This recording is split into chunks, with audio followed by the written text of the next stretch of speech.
ఏం చేస్తే bounce back అవుతాం? ఎలా అయితే కోల్పోయిన పట్టును తిరిగి సాధించగలుగుతాం?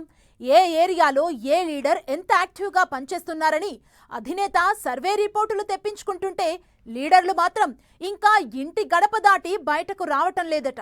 ఆ ఒక్క ప్రాంతం నేతలే దూకుడుగా పనిచేస్తుంటే మిగతా లీడర్లంతా ఎప్పుడో ఓసారి అలా కనిపించి అలా మాయమైపోతున్నారట.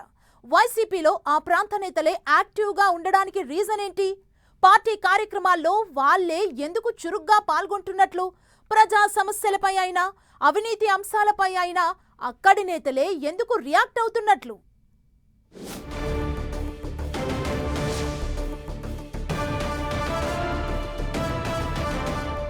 కొంచెం ఇష్టం కొంచెం కష్టం, వైసీపీ నేతల దూకుడేది.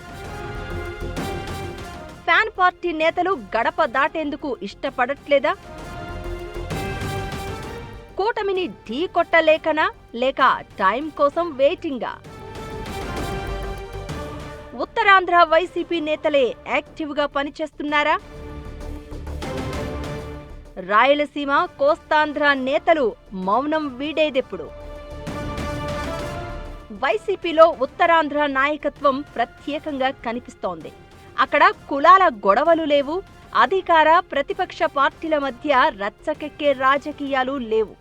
ఓన్లీ ప్రజా సమస్యలపై నిరసనలు, బాధిత కుటుంబాల పరామర్శలు, భూముల దోపిడీలు, గనుల తవ్వకాలు వంటి అంశాలపై ఫీల్డ్ విజిట్లు చేస్తూ ఉత్తరాంధ్ర వైసీపీ లీడర్లు చురుకుగా పనిచేస్తున్నట్లు అధినేతకు రిపోర్ట్ అందిందంట.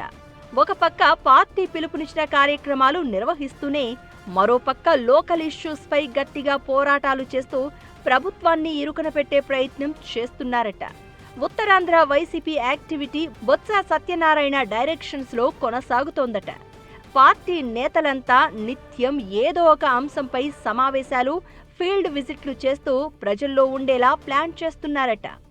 గీతం భూములతో మొదలై ప్రస్తుతం పంచదార కొండ తవ్వకాల వ్యవహారం వరకు అంశం ఏదైనా తిరిగి అధికారంలోకి రావడమే లక్ష్యంగా ఉత్తరాంధ్ర వైసీపీ నేతలంతా సింగిల్ లైన్ ఎజెండాతో ముందుకు వెళ్తున్నారట.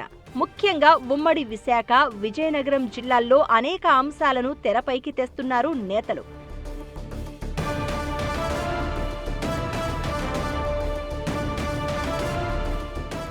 నిరంతరం పార్టీ యాక్టివిటీ చేపట్టడం ద్వారా పార్టీని క్షేత్రస్థాయిలో బలోపేతం చేయాలనేది నేతల ఆరాటమట. గత ఎన్నికల్లో ఉత్తరాంధ్రలో వైసీపీ దారుణమైన ఓటమిని మూటగట్టుకుంది. ఆ నష్టాన్ని పూడ్చడానికే పక్కా ప్రణాళికలు రచిస్తున్నారట.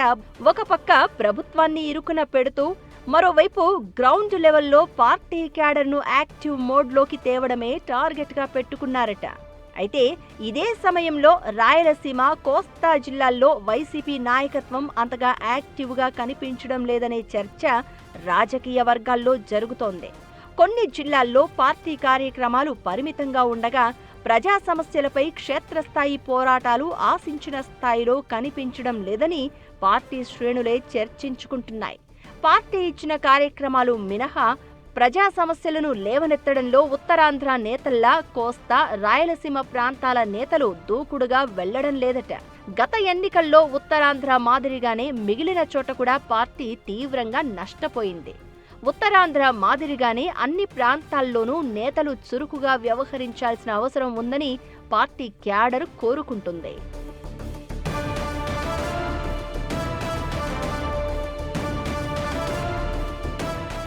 వైసీపీ ఘోర ఓటమి తర్వాత పార్టీ కీలక నేతలు సైలెంట్ అవడం ఒకెత్తైతే కొన్నాళ్ల పాటు జైళ్లు, బెయిళ్ల ఎపిసోడే నడిచింది. ఇంకా కొందరు నేతలు కేసులను ఫేస్ చేస్తూనే ఉన్నారు. రకరకాల కారణాలతో సైలెంట్ అయిపోయిన నేతలంతా కాస్త అజ్ఞాతం వీడినా ఇంకా పూర్తి స్థాయిలో ఉత్తరాంధ్ర లీడర్లంతా దూకుడుగా పనిచేయట్లేదని పార్టీలోనే చర్చ జరుగుతోంది.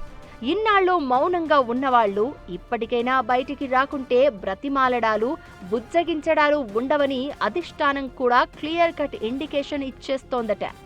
ఇకనైనా ఫీల్డ్లోకి దిగి పని చెయ్యండి, క్యాడర్కు అందుబాటులో ఉండండి, లేకపోతే మీ ఇష్టం, మీ ప్లేస్లో వేరే వాళ్లను ఇన్ఛార్జీలుగా నియమిస్తామని సంకేతాలు గట్టిగా వెళ్లడంతోనే చాలా మంది యాక్టివ్ అయినట్టు చెప్పుకుంటున్నారు. నిన్న మొన్నటి వరకు కూటమి ప్రభుత్వానికి కౌంటర్లు ఇవ్వాలన్నా, పార్టీ తరపున మాట్లాడాలన్నా వెనకాడిన నేతలంతా సందర్భాన్ని బట్టి స్పందిస్తున్నారట. మిగతా నాయకులు ఏదో అలా వచ్చి ఇలా పార్టీ కార్యక్రమాలకు అటెండ్ అయి మమా అనిపించేస్తున్నారట. ఇప్పటికే కొందరు నేతలకు పార్టీ పుంజుకుంటుందో లేదో అన్న అనుమానాలు వెంటాడుతున్నాయట. మరికొందరు వ్యక్తిగత కారణాలు, కేసుల భయంతో బయటికి రావడానికి ఇష్టపడట్లేదట. పరిస్థితులు కాస్త పార్టీకి అనుకూలంగా మారుతూ ఉండడం, అధినేత కూడా ఫుల్ యాక్టివ్ మోడ్లోకి రావడం, జిల్లాల పర్యటన, పాదయాత్రకు ప్లాన్ చేస్తూ ఉండడంతో నేతలు కూడా బయటకు కనిపించకపోయినా పార్టీ కార్యక్రమాల్లో మాత్రం యాక్టివ్ అయిపోయి తమ పని తాము చేసుకుంటున్నారట. అధికారం కోల్పోయిన తొలినాళ్లలో ఉన్నంత కామ్గా ఎవరూ లేరని, టాప్ టు బాటం యాక్టివ్ మోడ్లోకి వస్తున్నారని వైసీపీ నేతలే చెబుతున్నారు. అయితే రాయలసీమ, కోస్తా నేతలతో పోలిస్తే ఉత్తరాంధ్ర నేతలైతే కాస్త ఎక్కువ యాక్టివ్ మోడ్లోనే పనిచేస్తున్నారని అంటున్నారు.